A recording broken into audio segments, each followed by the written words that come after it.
Hello everyone, welcome to Political Science CUT preparation for post-graduation. Today we are going to look at the examination pattern and the detailed syllabus of Political Science. ഇന്നത്തെ നമ്മുടെ class എന്ന് പറയുന്നത് political സയൻസിന്റെ detailed syllabus ആണ് നമ്മൾ discuss ചെയ്യുന്നത്. അതോടൊപ്പം CUT common university entrance ടെസ്റ്റിന്റെ എക്സാമിനേഷൻ പാറ്റേണും കൂടിയാണ് നമ്മൾ നോക്കി കാണുന്നത്. So before moving on to the detailed syllabus, let me give you a brief on myself. I myself, Nurjahan, I did my post-graduation in political science from Jawaharlal Nehru University, New Delhi. Now we can move on to the syllabus. പക്ഷെ syllabus പോകുന്നതിന് മുന്നേ there will be students from non-political science background too, അല്ലെ? Political science പഠിക്കാത്തവരും ഈ ഒരു class കേൾക്കുന്നുണ്ടാവും വിചാരിക്കുന്നു. അപ്പം നമുക്ക് എന്താണ് പൊളിറ്റിക്കൽ സയൻസ് എന്നും കൂടെ നോക്കാം. എന്താണ് subject matter of political science, അല്ലെങ്കിൽ വാട്ട് ഈസ് പൊളിറ്റിക്കൽ സയൻസ്? അപ്പം Aristotle, father of political science, has said that political science is the master science among all disciplines. മറ്റെല്ലാ ഡിസിപ്ലിൻസിൽ നിന്നും സബ്ജക്റ്റിൽ നിന്നും പൊളിറ്റിക്കൽ സയൻസ് ആണ് മാസ്റ്റർ സയൻസ് എന്ന് അരിസ്റ്റോട്ടിൽ പറയുന്നുണ്ട്. ഇപ്പൊ എന്താണ് നമ്മൾ പൊളിറ്റിക്കൽ സയൻസിൽ പഠിക്കുന്നത്, അല്ലെങ്കിൽ അതിന്റെ ഒരു സബ്ജക്ട് മാറ്റർ എന്താണ്? പൊളിറ്റിക്കൽ സയൻസ് എന്ന് പറയുമ്പോൾ first of all is a study of state and government. സ്റ്റേറ്റിനെ കുറിച്ചും ഗവൺമെന്റിനെ കുറിച്ചും പഠിക്കുന്ന ഒരു ഡിസിപ്ലിൻ ആണ് പൊളിറ്റിക്കൽ സയൻസ് എന്ന് പറയുമ്പോൾ. എന്താണ് സ്റ്റേറ്റ്, ഗവൺമെന്റ്, അല്ലെങ്കിൽ different organs of state, organs of government, executive, legislature, judiciary, ഇവരുടെയൊക്കെ പവേഴ്സ് ആൻഡ് ഫങ്ഷൻസ് എന്തൊക്കെയാണ് എന്നുള്ളതാണ് നമ്മൾ പൊളിറ്റിക്കൽ സയൻസിൽ പഠിക്കുന്നത്. എന്നാൽ അത് മാത്രമല്ല, അതോടൊപ്പം ഒരുപാട് ഡെവലപ്മെന്റ്സ് പൊളിറ്റിക്കൽ സയൻസ് എന്ന് പറയുന്ന ഡിസിപ്ലിനിൽ ഉണ്ടായിട്ടുണ്ട്. അതിന്റെ ഭാഗമായിട്ട് പൊളിറ്റിക്കൽ സയൻസ് എന്ന് പറയുന്നത് not just the study of state and government, അല്ലെങ്കിൽ ഒരു ഇൻസ്റ്റിറ്റ്യൂഷണൽ സ്റ്റഡീസ് മാത്രമല്ല, കോൺസ്റ്റിറ്റ്യൂഷനെ കുറിച്ച് പഠിക്കുന്നത് മാത്രമല്ല പൊളിറ്റിക്കൽ സയൻസ് എന്ന് പറയുമ്പോൾ. പൊളിറ്റിക്കൽ സയൻസ് എന്ന് പറയുന്നത് ഒരു വാസ്റ്റ് ഏരിയ നമുക്ക് പൊളിറ്റിക്കൽ സയൻസ് എന്ന ഡിസിപ്ലിനിൽ കാണാൻ സാധിക്കും. ഫോർ എക്സാമ്പിൾ, ആക്ച്വൽ പൊളിറ്റിക്സിനെ കുറിച്ച് പഠിക്കുക, വാട്ട്സ് ഹാപ്പനിങ് അറൌണ്ട് അസ്, നമുക്ക് ചുറ്റും നടക്കുന്ന കാര്യങ്ങളെ കുറിച്ച് പഠിക്കുക. റിയൽ പൊളിറ്റിക്സിനെ കുറിച്ചുള്ള പഠനം കൂടിയാണ് പൊളിറ്റിക്കൽ സയൻസ് എന്ന് പറയുന്നത്. So political science is a study of actual politics. Actual പൊളിറ്റിക്സിനെ കുറിച്ച് പഠിക്കുന്ന ഒരു സ്റ്റഡിയാണ് പൊളിറ്റിക്കൽ സയൻസ് എന്ന് പറയുമ്പോൾ. അതോടൊപ്പം തന്നെ സൊസൈറ്റിയിലെ പവർ റിലേഷൻഷിപ്പിനെ കുറിച്ച് പഠിക്കുന്നു, പവർ സ്ട്രക്ചറിനെ കുറിച്ച് പഠിക്കുന്നു, concepts like liberty, equality, justice, democracy, അങ്ങനെയുള്ള കോൺസെപ്റ്റുകളെ കുറിച്ച് പഠിക്കുന്നത്. ഇത് നമുക്ക് എൻഗേജ് ചെയ്യാൻ സാധിക്കുന്നു, സൊസൈറ്റിയുമായിട്ട് എൻഗേജ് ചെയ്യാൻ കൂടുതൽ സഹായിക്കുന്ന ഒരു ഡിസിപ്ലിൻ കൂടിയാണ് പൊളിറ്റിക്കൽ സയൻസ് എന്ന് പറയുന്നത്. സോ വളരെ ഇൻട്രസ്റ്റിംഗ് ആയിട്ടുള്ള ഒരു സബ്ജക്ട് ഫീൽഡ് ആണ് പൊളിറ്റിക്കൽ സയൻസ് എന്ന് പറയുമ്പോൾ. നമുക്ക് ഇന്റലക്ച്വലി എൻഗേജ് ചെയ്യാനുള്ള ഒരു സ്പേസ്, ഫിലോസഫിക്കലി ആണെങ്കിലും ആക്ച്വൽ പൊളിറ്റിക്കൽ ഇഷ്യൂസിലാണെങ്കിലും ഇതൊക്കെ നമുക്ക് എൻഗേജ് ചെയ്യാനുള്ള ഒരു സ്പേസ് പൊളിറ്റിക്കൽ സയൻസ് എന്ന് പറയുന്ന സബ്ജക്റ്റിലുണ്ട്. So now let's look into the pattern of examination. Common university entrance test, ഇതിന്റെ പാറ്റേൺ എന്താണെന്ന് നോക്കാം. അപ്പൊ ഇതില് നമുക്ക് എക്സാം എന്ന് പറയുന്നത് കണ്ടക്ട് ചെയ്യുന്നത്, ഈ common university entrance test conduct ചെയ്യുന്നത് NTA ആൻഡ് UGC ആണ്, നാഷണൽ ടെസ്റ്റിംഗ് ഏജൻസിയും യൂണിവേഴ്സിറ്റി ഗ്രാന്റ് കമ്മീഷനും ആണ്. ഇവർ ഒരുമിച്ച് നടത്തുന്ന എക്സാം ആണ് CUET, common university entrance test എന്ന് പറയുന്നത്. ഇതില് നമ്മുടെ എക്സാമിനേഷൻ പാറ്റേൺ എന്ന് പറയുമ്പോൾ നമുക്ക് ടോട്ടൽ നമ്പർ ഓഫ് ക്വസ്റ്റ്യൻസ് എന്ന് പറയുന്നത് 100 ആണ്. 100 ക്വസ്റ്റ്യൻസ് ആണ് നമുക്കുള്ളത്. ഈ 100 ക്വസ്റ്റ്യൻസിൽ which is divided into two parts, part A and part B. Part എയും പാർട്ട് ബിയും ആണ്. പാർട്ട് എ എന്ന് പറയുന്നത് നമ്മുടെ ജനറൽ നോളജ്, അല്ലെങ്കിൽ general awareness, mental ability, numerical ability, mathematical ability ഒക്കെ ടെസ്റ്റ് ചെയ്യുന്ന 25 മൾട്ടിപ്പിൾ ചോയ്സ് ക്വസ്റ്റ്യൻസ് അടങ്ങിയിരിക്കുന്നതാണ് പാർട്ട് എ എന്ന് പറയുന്നത്. പാർട്ട് ബി എന്ന് പറയുന്നതാണ് ഡൊമൈൻ നോളജ്, അതായത് നമ്മുടെ സബ്ജക്ട്. ഇപ്പം ഡൊമൈൻ നോളജ് എന്ന് പറയുമ്പോൾ ഇവിടെ പൊളിറ്റിക്കൽ സയൻസിന്റെ ക്വസ്റ്റ്യൻസ് ആയിരിക്കും പാർട്ട് ബിയിൽ. 75 മൾട്ടിപ്പിൾ ചോയ്സ് ക്വസ്റ്റ്യൻസ് ആണ് പാർട്ട് ബിയിൽ ഉണ്ടായിരിക്കുക. അപ്പം ഇതില് ഒരു ഈച്ച് ക്വസ്റ്റ്യൻസ്, അല്ലെങ്കിൽ ശരിയായിട്ടുള്ള ഓരോ ക്വസ്റ്റ്യൻസിനും 4 മാർക്കും, തെറ്റാവുന്ന ക്വസ്റ്റ്യൻസിനും 1 മാർക്ക് നെഗറ്റീവ് മാർക്കും ഉണ്ട്. മാത്രമല്ല 2 hours ആണ് എക്സാമിന്റെ ടൈം പീരീഡ് എന്ന് പറയുന്നത്. 2 മണിക്കൂർ എക്സാം ആണ്. 100 ക്വസ്റ്റ്യൻസ് ആണ് ടോട്ടൽ ഉള്ളത്. അതില് part A and part B.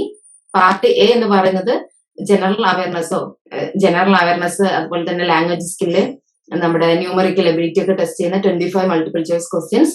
Part B എന്ന് പറയുന്നത് domain knowledge consisting of 75 multiple choice questions. 75 questions ആയിരിക്കും പൊളിറ്റിക്കൽ സയൻസിന്റെ ബാക്ക്ഗ്രൗണ്ടിൽ നിന്ന്, അല്ലെങ്കിൽ പൊളിറ്റിക്കൽ സയൻസിന്റെ സബ്ജക്റ്റിൽ നിന്നും ഉണ്ടായിരിക്കുക. 2 മണിക്കൂറാണ് എക്സാം എന്ന് പറയുന്നത്. അപ്പം എക്സാമിന്റെ പാറ്റേൺ ക്ലിയർ ആയിരിക്കും എന്ന് വിചാരിക്കുന്നു. അപ്പൊ നമുക്കിനി നമ്മുടെ പൊളിറ്റിക്കൽ സയൻസിന്റെ ഡീറ്റെയിൽഡ് സിലബസ് ചെക്ക് ചെയ്യാം. ഇപ്പം സിലബസ് എന്ന് പറയുമ്പോൾ നിങ്ങൾ കുറെ പേര് ഡിഗ്രിക്കൊക്കെ പഠിച്ചിട്ടുണ്ടാവും. ഇതില് നമ്മുടെ പൊളിറ്റിക്കൽ സയൻസ് എന്ന് പറയുന്ന സബ്ജക്റ്റിന്റെ കോർ ഏരിയാസ് ആയിട്ടാണ് നമുക്ക് സിലബസിലുള്ളത്. Like political thought, Indian political thought, western political thought, അതുപോലെ തന്നെ ഇന്ത്യൻ ഗവൺമെന്റ് ആൻഡ് പൊളിറ്റിക്സ്, ഒരു മേജർ ഏരിയ ആണ് നമ്മുടെ പൊളിറ്റിക്കൽ സയൻസിൽ. അങ്ങനെയുള്ള international relations, comparative politics and government, ഇങ്ങനെയുള്ള കോർ ഏരിയാസ് ആണ് നമുക്ക് ഈ സിലബസിലുള്ളത്. അപ്പൊ നമുക്ക് ഫസ്റ്റ് ഒരു സിലബസ് ഒന്ന് കവർ ചെയ്യാം.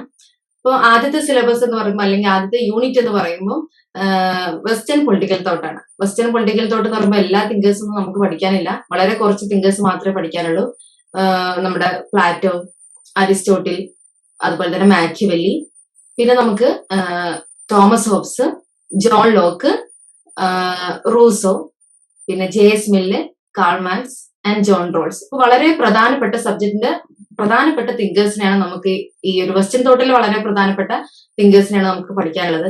ഇപ്പൊ പ്ലാറ്റോ, അരിസ്റ്റോട്ടിൽ എന്നൊക്കെ പറയുമ്പോൾ അവരുടെ പ്രധാനപ്പെട്ട കോൺസെപ്റ്റ്സ് ലൈക്ക് ഇപ്പൊ ഫോർ എക്സാമ്പിൾ പ്ലാറ്റോയുടെ ഐഡിയൽ സ്റ്റേറ്റ് എന്താണ്, അതുപോലെ തന്നെ തിയറി ഓഫ് ജസ്റ്റിസ് എന്താണ്.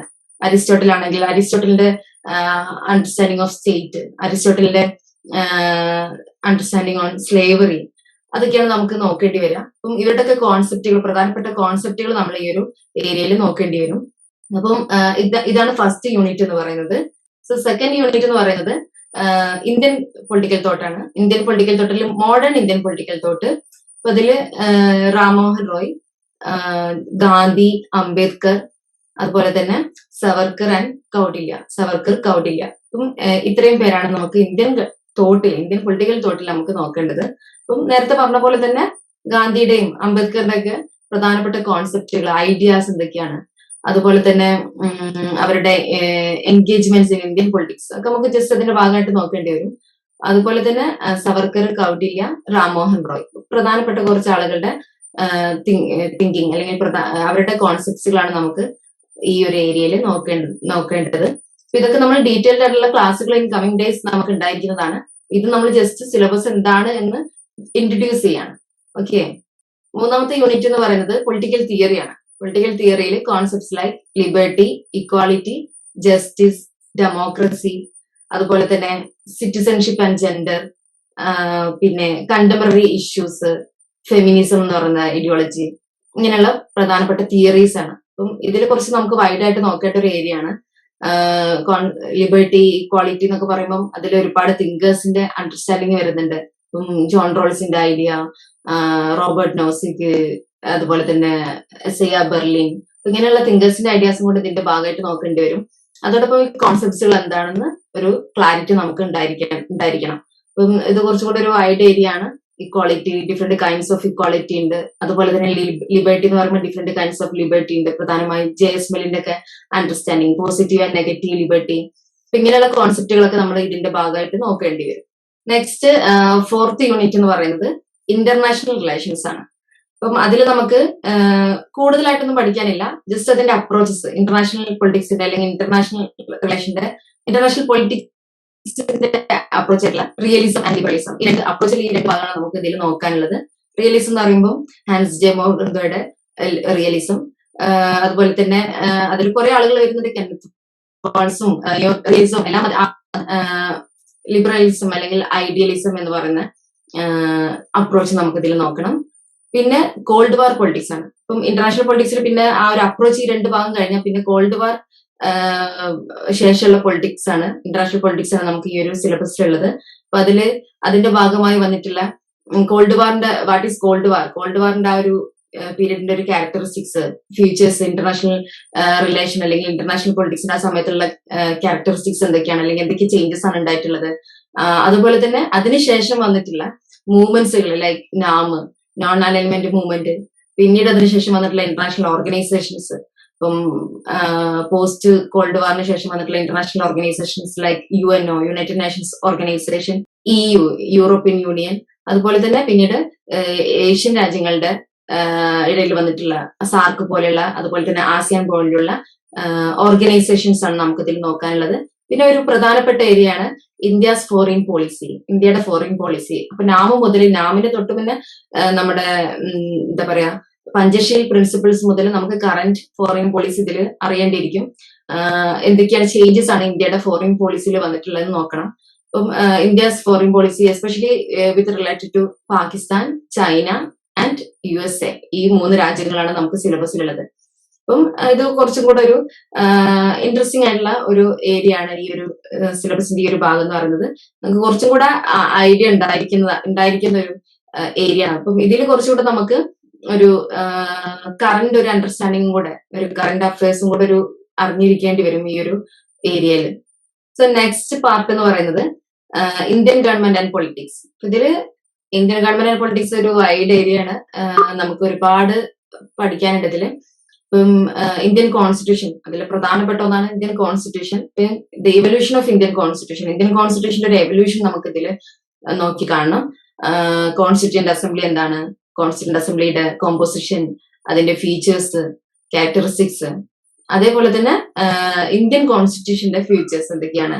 അപ്പൊ അതിൽ പ്രധാനപ്പെട്ട നമുക്ക് ഈ ഒരു ഏരിയയിൽ പറയുന്നത് വെച്ചാൽ, സിലബസിൽ ഈ ഒരു ഏരിയ പറയുന്നത് പ്രിയാമ്പിൾ, പിന്നെ കോൺസ്റ്റിറ്റ്യൂന്റ് അസംബ്ലി, പിന്നെ constitutional provisions, parliament, cabinet, prime minister, president, പിന്നെ fundamental rights, fundamental duties and directive principles of state policy.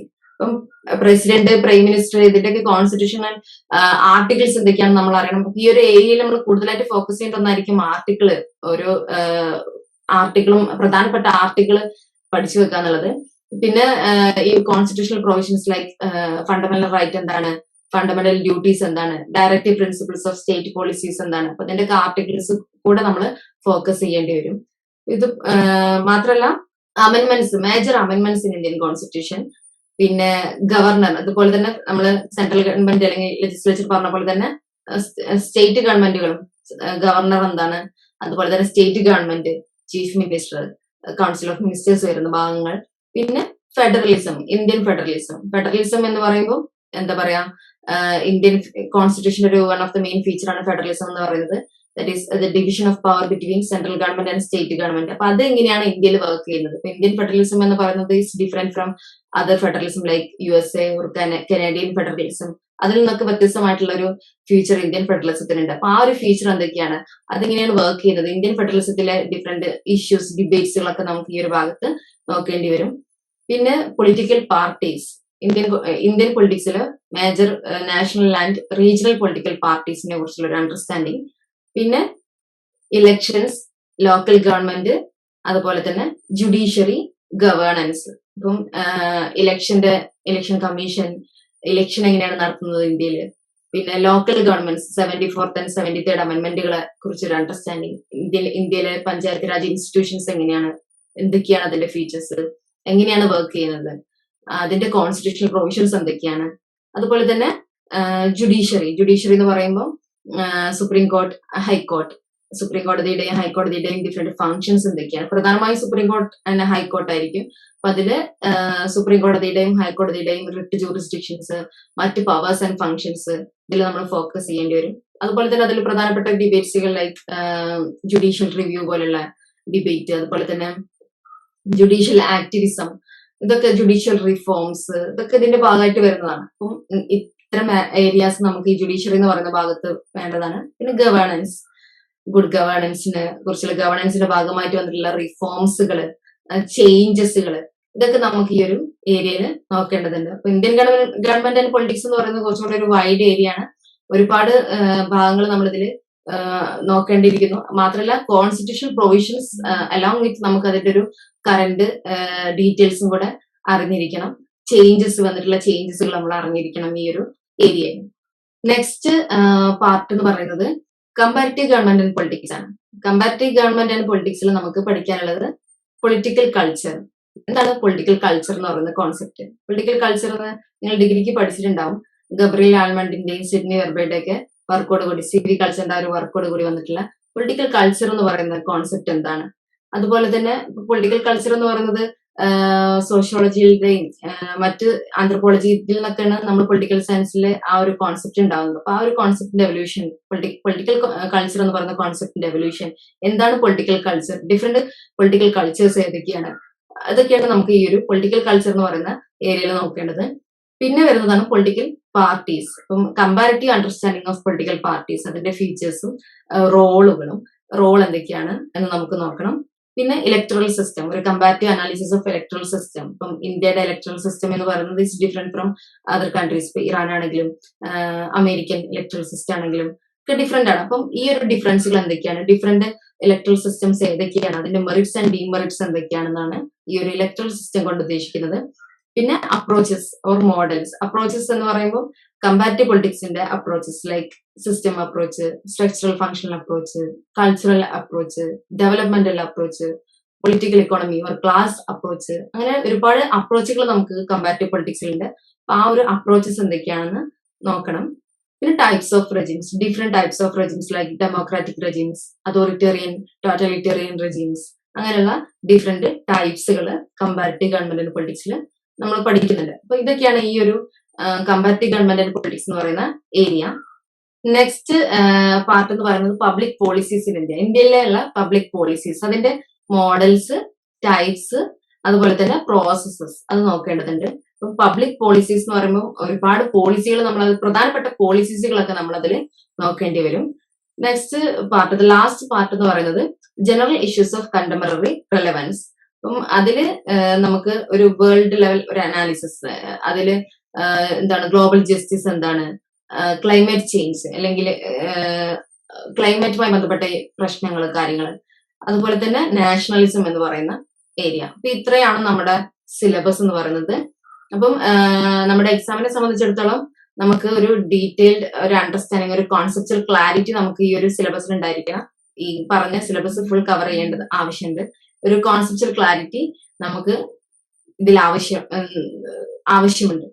So നമ്മുടെ എക്സാമിനെ സംബന്ധിച്ചിടത്തോളം നമുക്ക് ഒരു നല്ലൊരു പ്രാക്ടീസ് ആണ് നമുക്ക് ആവശ്യം. ഇപ്പൊ എക്സാമിന്റെ പ്രിപ്പറേഷൻ എന്ന് പറയുമ്പോൾ നമ്മൾ ശ്രദ്ധിക്കേണ്ട കാര്യം എന്ന് പറയുന്നത്, ഫസ്റ്റ് ഓഫ് ഓൾ ഈ ഒരു സിലബസ് കവർ ചെയ്യുക, സിലബസിൽ നല്ലൊരു കോൺസെപ്റ്റുവൽ ക്ലാരിറ്റി ഉണ്ടായിരിക്കുക. അതോടൊപ്പം തന്നെ നമ്മുടെ പ്രീവിയസ് ഇയർ ക്വസ്റ്റ്യൻ പേപ്പേഴ്സ് നമ്മൾ എന്ത് ചെയ്യണം, അനലൈസ് ചെയ്യണം. അപ്പൊ നമ്മുടെ ഈ ഒരു പ്രിപ്പറേഷന്റെ ക്ലാസ്സിൽ നമ്മൾ ഡിസ്കസ് ചെയ്തതാണ് പ്രീവിയസ് ഇയർ ക്വസ്റ്റ്യൻ പേപ്പേഴ്സ് നമ്മൾ ഡിസ്കസ് ചെയ്യും. അപ്പം അത് ക്ലിയർ ആയിട്ട് നല്ല രീതിയിലുള്ള ഒരു പ്രാക്ടീസ് നമുക്ക് ഉണ്ടായിരിക്കണം. പിന്നെ എന്താ പറയാ, എക്സാം നല്ല കോൺഫിഡന്റ് ആയിട്ട് പോയി നമുക്ക് ചെയ്യാൻ സാധിക്കുക, നന്നായിട്ട് പ്രാക്ടീസ് ചെയ്യുക. അതുപോലെ തന്നെ പ്രീവിയസ് ഇയർ ക്വസ്റ്റ്യൻ പേപ്പേഴ്സ് നന്നായിട്ട് പ്രാക്ടീസ് ചെയ്യുക. സബ്ജക്ട്, നമ്മുടെ സിലബസ് ഫുള്ള് നന്നായിട്ട് കവർ ചെയ്ത് പഠിക്കുക. അപ്പൊ ഇതൊക്കെയാണ് നമ്മൾ ശ്രദ്ധിക്കേണ്ടത്. അപ്പൊ നമ്മുടെ ഈ ക്ലാസ്സിന്റെ ഭാഗമായിട്ട് നമ്മൾ previous year question papers discuss ചെയ്യും. അതോടൊപ്പം തന്നെ സിലബസ് നമ്മൾ കവർ ചെയ്യുന്നതാണ്. ഓരോ കോൺസെപ്റ്റുവൽ ക്ലാസ്സുകളും നമുക്ക് കമ്മിങ് ഡേയ്സിൽ ഉണ്ടായിരിക്കുന്നതാണ്. അതുപോലെ തന്നെ നമ്മുടെ ക്ലാസ്സിന്റെ നോട്ട്സും നിങ്ങൾക്ക് തരുന്നതാണ്. നിങ്ങൾ നന്നായിട്ട് പഠിക്കുക. And I wish you all the very best. Thank you.